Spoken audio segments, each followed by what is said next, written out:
Breaking news, more than 30 House members calling for an investigation amid growing questions that the Capitol Hill rioters had inside help. These members say they saw, quote, suspicious behavior and access to visitors inside the Capitol the day before the attack. One congresswoman claiming members led rioters on a reconnaissance mission. Pretty incredible word to use. Congressman Carson is out front. He's one of the members who signed this letter. Congressman, let me start with this. Before taking office, you worked on counterterror for Indiana's Department of Homeland Security. So why did these tours raise alarm bells for you? What was it about them? Well, traditionally staffers will conduct tours as well as members of Congress.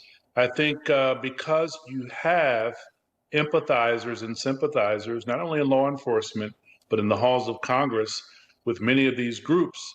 And to have these tours and the elements within these tours, it concerns me deeply.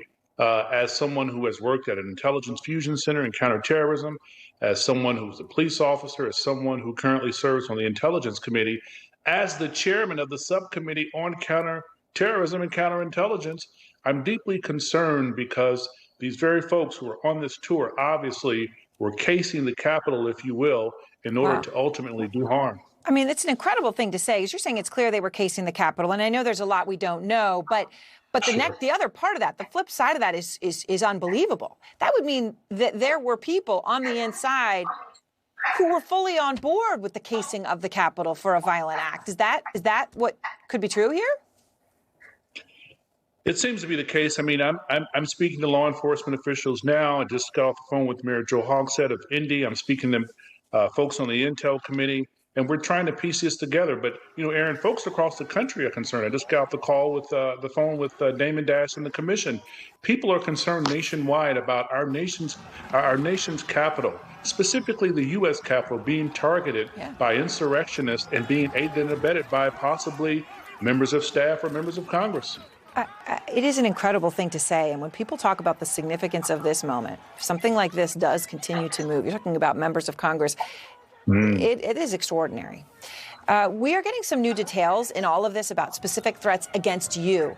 Congressman, an Alabama man, his truck was parked near the Capitol illegally. They found several guns, 11 homemade 11 homemade bombs. You were named in a handwritten note, according to the indictment. And next to your name, the note says, quote, one of two Muslims in the House of Representatives. Now, there are actually 3 Muslims in the House.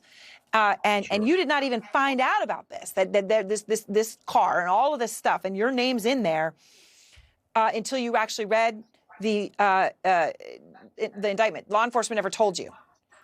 What was your reaction when you found out? Deeply disappointed as someone who comes from the Intel and law enforcement community, as someone who sits on the Intel committee. I spoke with Chairman Adam Schiff, who's a dear friend of mine. He's going to look into this, but I receive death threats all the time, Aaron, as well as Ilhan and Rashida. And I'm usually notified by the FBI or even better yet, local law enforcement from the Marion County Sheriff's Department or the Metro Police Department here in Indy. But I'm disappointed with federal law enforcement. There was obviously a gap and an unfortunate oversight, which is why I'm excited about the inauguration where we can see new leadership. All right. Well, I appreciate your time, Congressman. Thank you very much. Always an honor. Thank you.